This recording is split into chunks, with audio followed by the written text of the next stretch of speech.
But a warrior has got to be able to go against what seems to be popular. A warrior has got to up the ante, push the envelope. But in order to do that, we got to be clear about who we are and what it is that we want. And that's what the so-called leaders have not been able to give us. They have no agenda. So that means that you're always compromising because you're always acting out of fear. If leadership really meant something, then you would never act out of fear. That's not to say you don't get afraid sometimes. But fear can't be your agenda. Fear cannot be your agenda. So these leaders are clearly not warriors. And we're talking about warriors. Now, the warrior spirit makes you able to confront whatever needs to be confronted and let the chips fall where they may. That's right. And what we've done is to develop a program, a plan, and so forth, which is to say, let us go the way of the least resistance. What's the easiest way? What's the way that's, not going to get people mad at us? That's not a political agenda, and it's not a position of a sovereign people. So I think what I'm really doing is questioning this whole thing of leadership. We've watered down the concept of a leader. We have Uruguayized the concept of a leader. So that now, who we consider to be leaders, it's you got to be a star. And when I say a star, I don't mean a black star. I mean like Hollywood. That's what I mean. You got to be popular, and you got to say the popular things. See, I was trained by none of John Henry Clark. And that gives me the power to say what I think is truth to my people. And that's what he did. Even when it was unpopular among our people, he had to tell the truth. And he said, watch out now. He ain't working for you. Watch out.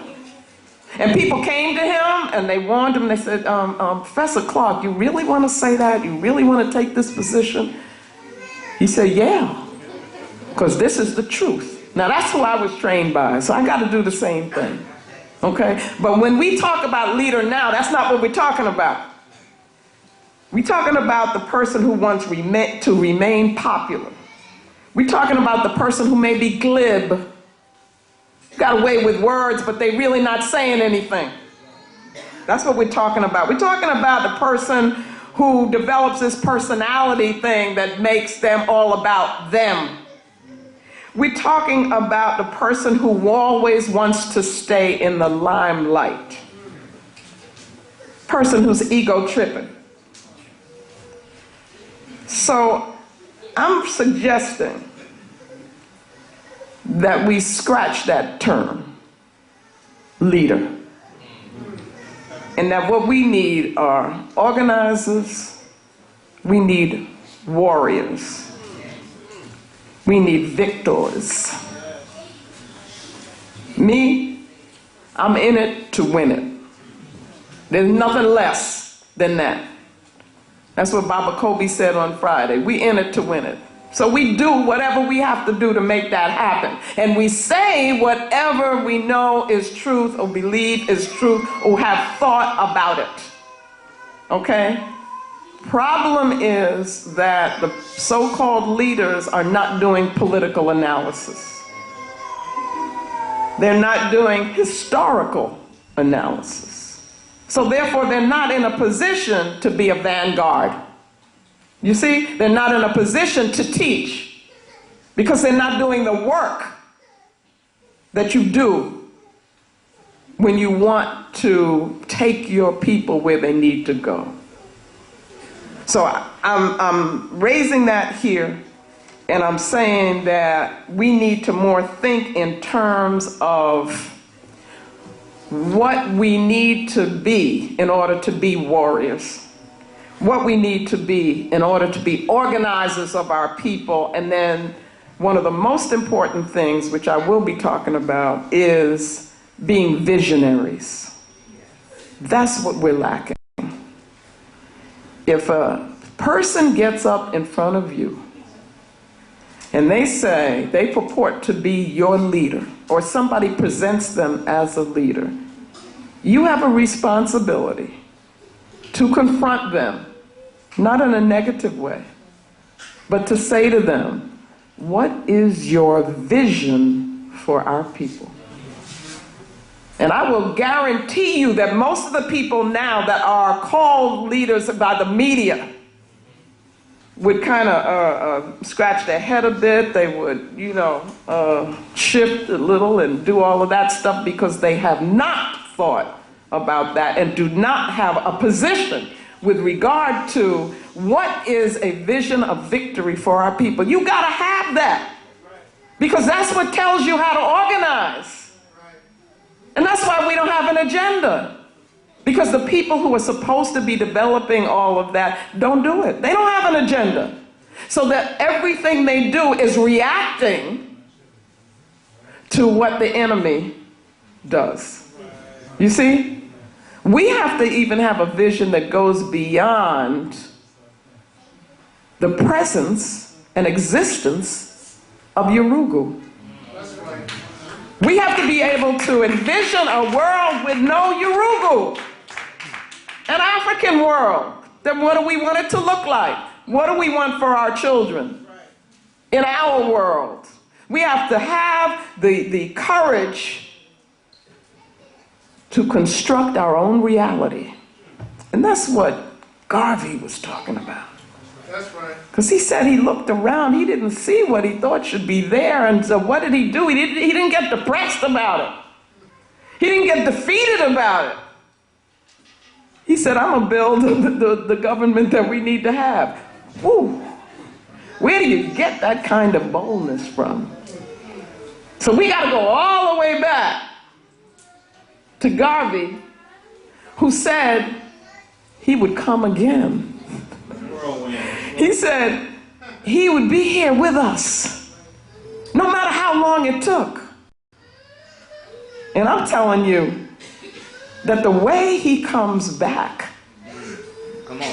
is in our work. Not honoring him in words, or pomp and all of that stuff, but honoring him through doing what he did. How many of us have the courage to do that? The man took on the world for us and in our name. But let me go on.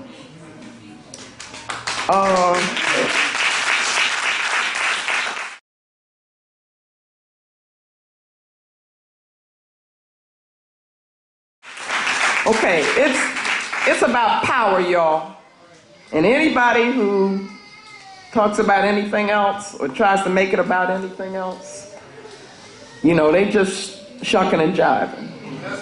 It's all about power. Okay? What I want to do is, I want to introduce some concepts, because one of the things that I do, that I've used as a process, rather than a methodology, because it takes me, it transforms me, is to study our ancestral civilizations, our ancestral languages, and get from them concepts that we can use to anchor our thoughts, and then use those concepts to apply to us now. Okay, that's my work. And so today I want to quickly introduce to you some concepts, and I'm going to use a kind of paradigm, a model, that comes from the Dogana people of Mali. And the first one that's up there is Sodai, which is clear vision. And I'm saying that we need to be developing vision. And the vision has got to be of African sovereignty. That's clear. And it keeps us focused. So what I want to do is to go back quickly through the paradigm. And stop me if there's anything that you don't understand. And I hope some people are taking notes. Hope a lot of people are taking notes. Jiriso in this paradigm would be like the most, I started to say fundamental, but it isn't fundamental at all. It's like the lowest level of knowing. It really is the level on which the European worldview is built.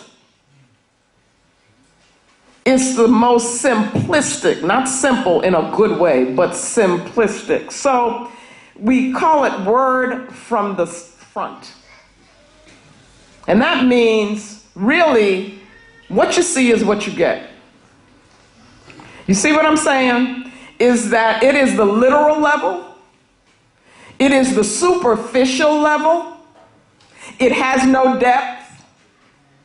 Now, you know, to understand anything that African people are talking about, doing, their music, you know, our science, all the things that we did, you got to think deeply. And this is about African deep thought. You know, you can't be easy on yourself when it comes to African thought and African life and organizing for African people. You got to work. You got to think, and you got to think deeply. Jiriso is not that.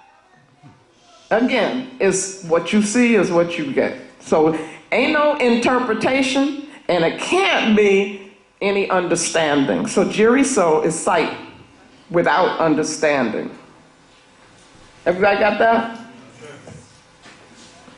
Now we go to Beniso. And what happens at Beniso is that you begin to look at the thing and from different angles. You know, you're getting some perspective, and it translates word from the side. Now, I'm going to tell you, I see these things, I've read them, I have not been to Mali, so I have not spoken with a Dogona person. I am interpreting and using them just like I did with the term Ma'afa, just like I did with the term Yurugu. I am using my African spirit to say, how does this apply to us? And how can we use this for analysis? Okay? So Beniso is where we begin to think. You ain't even thinking at the Jiriso level. Not African thought. Okay? So we're at Beniso, and we're beginning to develop a viewpoint. We're beginning to develop a perspective. And one of the most important things that I teach our children, and I'm talking little, you know, from 6 on, is that we have to understand we have a perspective as African people. And so what you want your children to know, and yourselves, is to look at and develop and know what is the African-centered perspective on whatever it is that you're talking about. Okay? If somebody tells you, oh, there's just this objective thing and it's you know, universal and so you don't need to interpret, then they're running a game on you. And that's what the Europeans do, and have been able to convince some of our people who are in the universities that, yeah, this is the highest form, is this objective thing that has no cultural base. That's a big mistake, okay? Because that particular objective view, objective truth, or whatever it is that they say they're giving you represents their worldview and their perspective, which is anti-African. And you're going for it. You're going for the okie doke, but we're going for it. Okay? So I'm coming back here and saying, no, everybody's got a perspective. Every culture creates and generates a perspective, and we got to know ours. But at any rate, so at the level of Beni So, we're beginning to establish a viewpoint, a perspective, which allows us then to interpret things from our point of view. Got it? This is simple.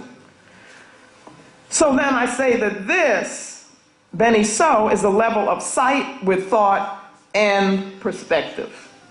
Everybody with me? Yes. Good.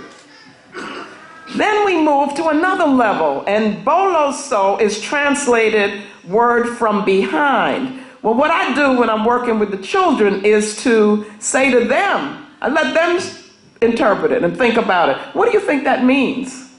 Because it really is open to us thinking and looking at it in different ways. There's no right or wrong way. For me, if I stand in front of something and I can see behind, then that means I can see through it.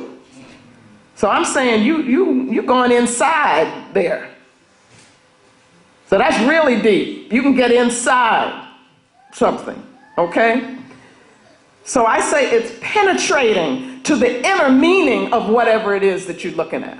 Now remember, if we go all the way back to Jiri So, you're just looking at the surface and thinking that you know something. You don't know nothing, okay? Because you're not at the level of meaning. Meaning is very, very important. Without meaning, what is something? You know, they say, just give me the facts. All I want is the facts. Fact is nothing out of context.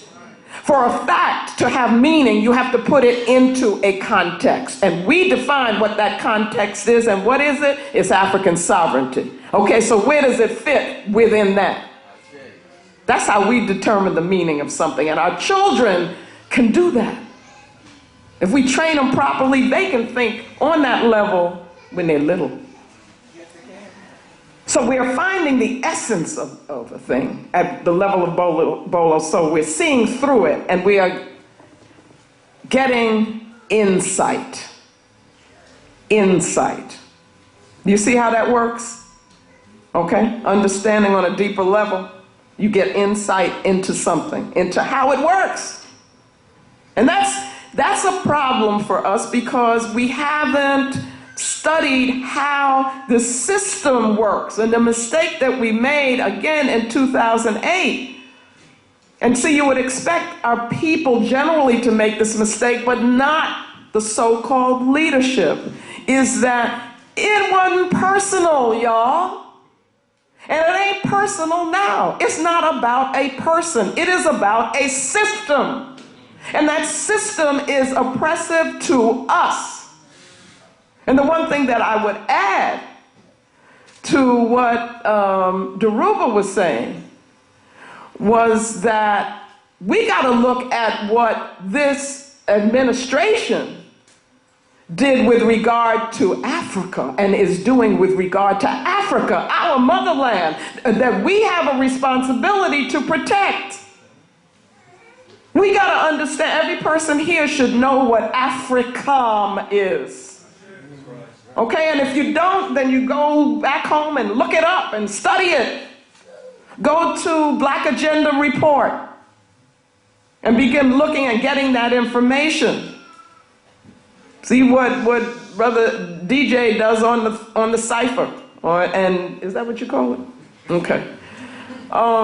Get this information, because AFRICOM didn't just start in 2008. But Obama was on board and said that he was going to take it to another level. And what it is a military presence of U.S. in Africa, which is poised to bomb and kill our people. And of course, steal the resources which are supposed to be ours. Well, what is that? That's imperialism, that's colonialism, y'all. But see, what you're thinking is, and the mistake that we're thinking, it may be imperialism, it may be colonialism, but it ain't slavery. That's really what we're thinking somewhere in the back there, or feeling. That we're not slaves. But I'm going to ask you the question. What is to prevent us from being that? Do we have the power? Have we consolidated our power? so that we can defend ourselves and prevent ourselves from being slaves? Can we protect our children?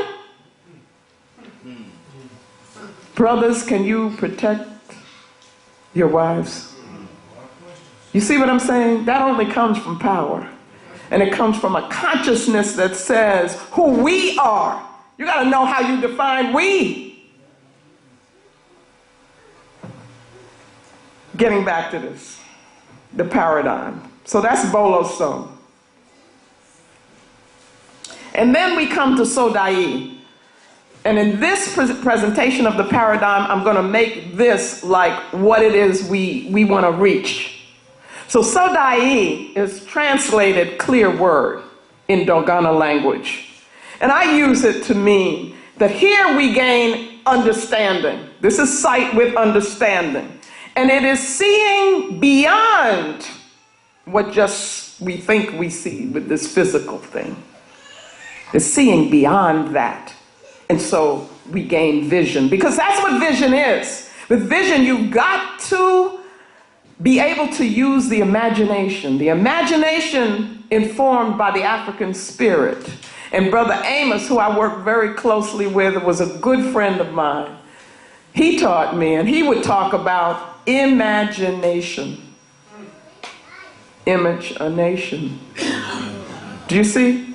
But that's got to be part of vision. To be a visionary, you got to see beyond this box here. You got to see beyond the ma'afa. You got to see what is it that our people rightfully should have, and that's what Garvey did. Garvey had a vision.